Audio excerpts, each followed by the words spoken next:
So how much should you invest in Facebook advertising? And it's different for every business. And that's why I think it's important to understand this. It's what's your acquisition cost?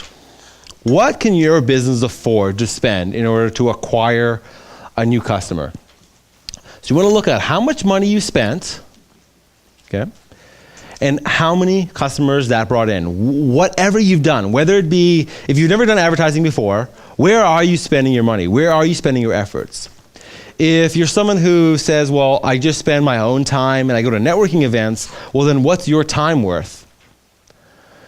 And the best way to get the most accurate number to find your acquisition cost is by looking at it over a very long period of time, over a year or 2 years. How much have we spent in order to get customers? How many customers have we got?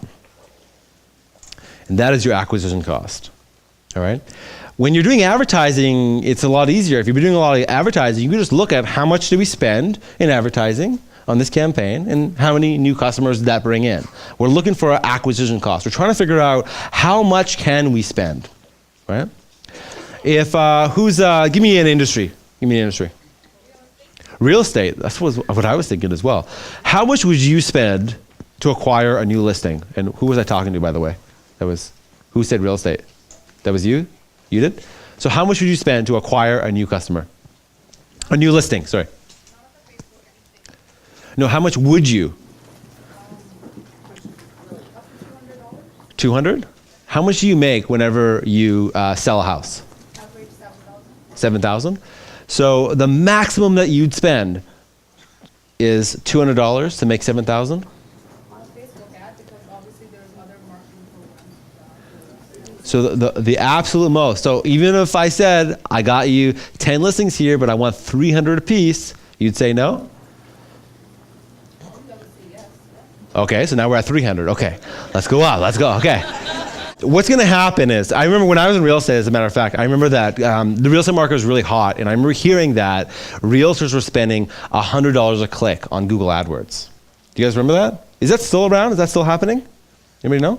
People are spending $100 per click just to get people to their website because they knew that if they got a listing, they would make a minimum of $7,000, right? If you get a multi-million-dollar property, you know, your commission there is like more than 20 grand, right?